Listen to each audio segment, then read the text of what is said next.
Salut les gars, j'espère que vous allez tous bien et que vous avez passé une très belle fin de soirée de Ligue 1.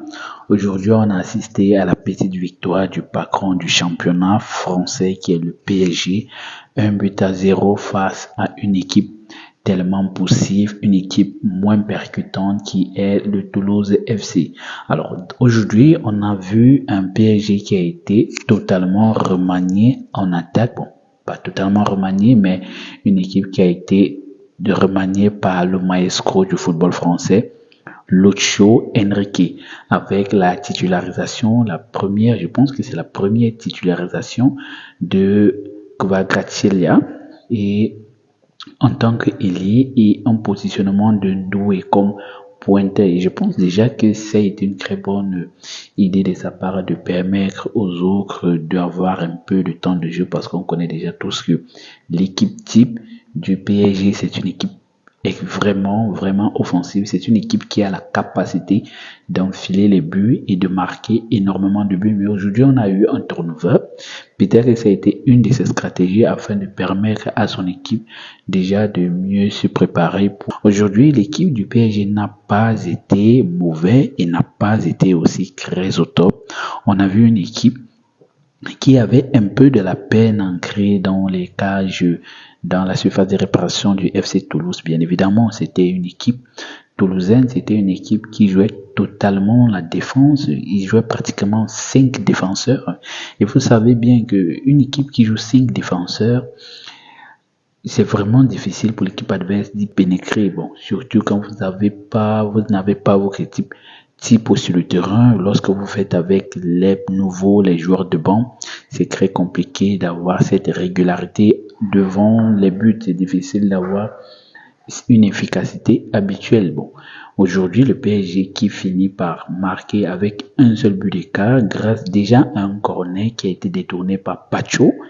Et au deuxième poteau, on a eu Fabien Ruiz qui a eu à concrétiser ce coup de pied arrêté. Bon, déjà, il faut saluer la performance de Barcola et de Ndoye. Moi, je pense que Ndoye, en fait, il a vraiment eu raison de venir au PSG. C'est un petit qui est vraiment fort, il est technique et il est très impactant dans le jeu parisien. Et je comprends vraiment pourquoi Luis Enrique le fait ou lui fait confiance, je ne sais pas, dites-moi comment ça se dit en français.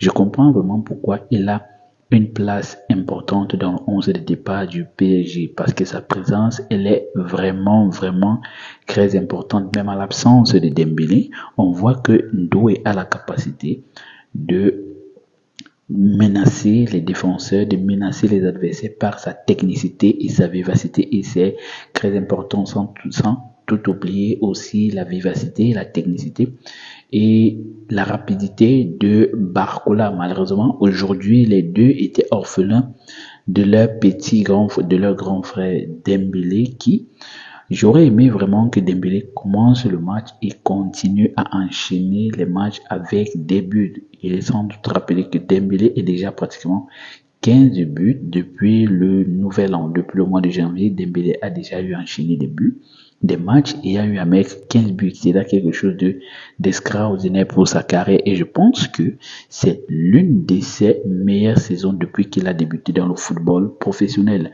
Alors de l'autre côté, on avait un Toulouse FC qui n'avait pas vraiment, en fait, j'ai l'impression que pour le FC Toulouse, leur objectif c'était de ne pas prendre une avalanche de buts.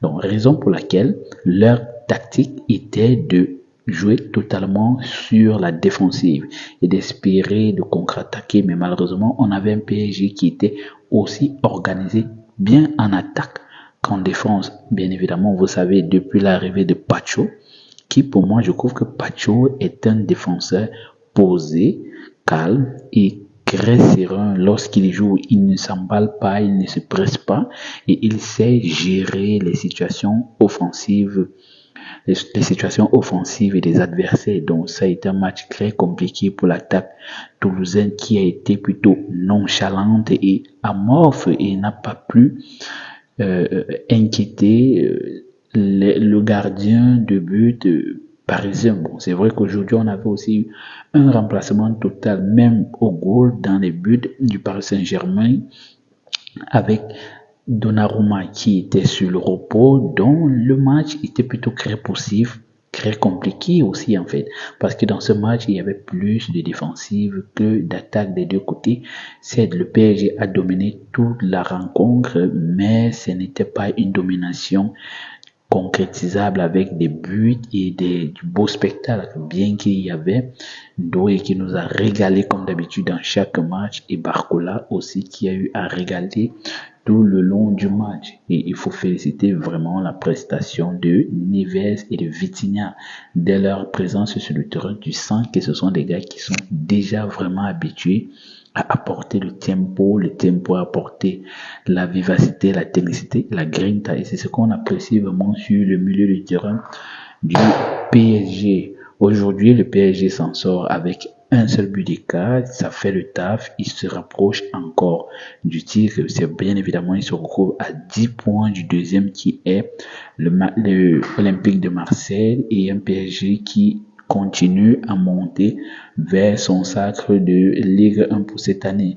Alors, c'était pas un match très compliqué pour le PSG, c'était pas un match très facile, mais le travail a été effectué et félicitations au petit poulain du maestro du championnat français, Lucio Luis Enrique. Alors, on se retrouve la semaine prochaine pour le match retour face à Brest en Ligue des Champions.